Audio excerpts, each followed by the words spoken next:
मित्रांनो, मी प्राजक्ता तुमचं स्वागत करते आपल्या यूट्यूब चॅनलवरती। तर या व्हिडिओचं थंबनेल बघून तुम्हाला कळलं असेल की हा व्लॉग कशाबद्दल आहे। तर येस, उद्या मागी गणपती आहेत, तर त्यासाठी आम्ही चाललो आहे गावी, कारण आमच्या गावी छान प्रकारे उत्सव साजरा केला जातो। तर मग मम्मी तर आधीच गेलेली आणि आज मी आणि दादा बाईकवरून जाणार आहोत। तर आता आमचं पॅकिंग वगैरे सर्व झालं आहे आणि आता 11 वाजले आहेत, तर आम्ही थोड्या वेळातच निघू। तर मित्रांनो, आता आम्ही निघतो आहे। 4-5 तास तरी लागतात आम्हाला पोचायला, सो संध्याकाळच होईल।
तर काल आम्ही संध्याकाळी इथे पोचलो गावी।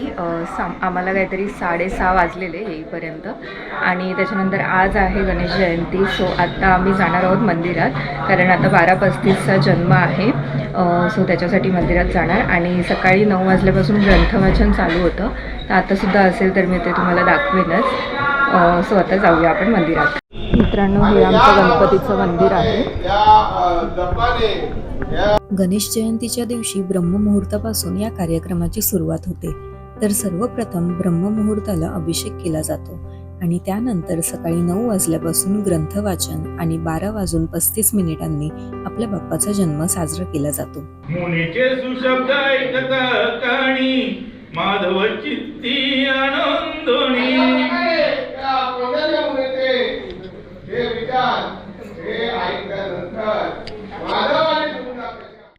क्षणोक्षणी येऊनी त्वरित करिशी रक्षण स्वामिया।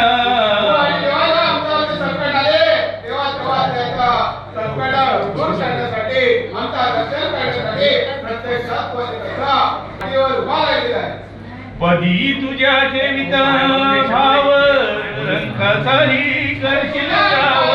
मुनीने तेव्हा धरुणी काळी समजावणी नाना परी।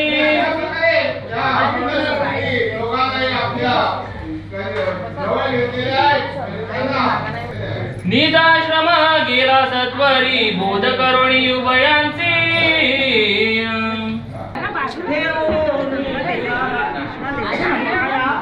येऊन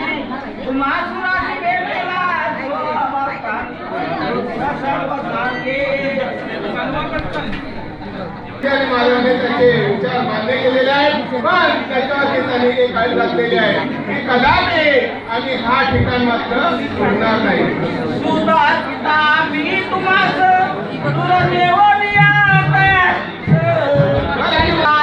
काही दिवस येता उत्तम माग या गजाननाची पूजा अर्चा करताना करत असताना तल्लीनमय झालेले असताना काही दिवस लोटल्यानंतर उत्तम प्रकारे आणि माघ महिना आणि निघालेला आहे. त्या माझे कृष्णाच्या आणि या माघ महिन्यामध्ये कृष्ण हा पक्ष आहे आणि चतुर्थी ही तिथी आहे.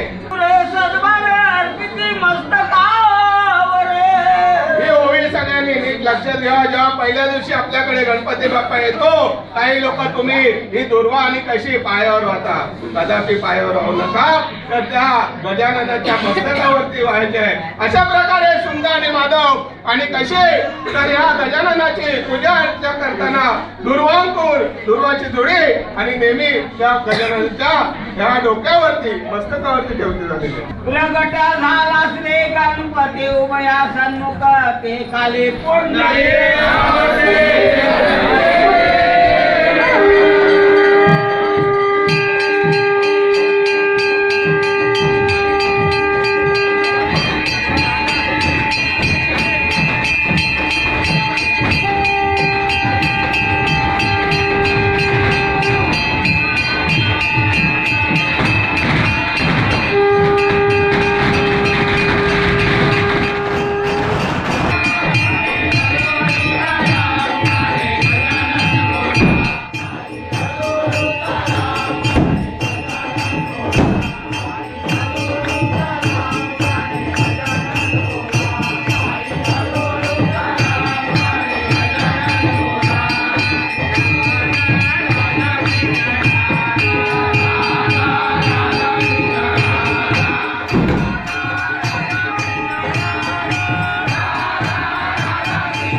रात्री जेवून झाल्यानंतर सर्वजण सांस्कृतिक कार्यक्रम बघण्यासाठी जमले होते आणि यावर्षी महाराष्ट्राची लोकधारा सादर करण्यात येणार होती.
कांदा न भाकरी खाऊन द्या की मला जत्राला येऊन द्या की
सर्व डान्स होईपर्यंत सकाळचे 5 वाजले आणि त्यानंतर मी ब्लॉगची एंडिंग केली नाही, त्यासाठी सॉरी. पण तुम्हाला आमच्या गावचा गणेश जयंतीचा ब्लॉग कसा वाटला ते मला कमेंट करून नक्की सांगा. आवडला असेल तर लाईक करा, शेअर करा. भेटूया अशाच नवीन व्हिडिओमध्ये. तोपर्यंत चॅनलवर नवीन असेल तर सबस्क्राईब करायला विसरू नका. बाय.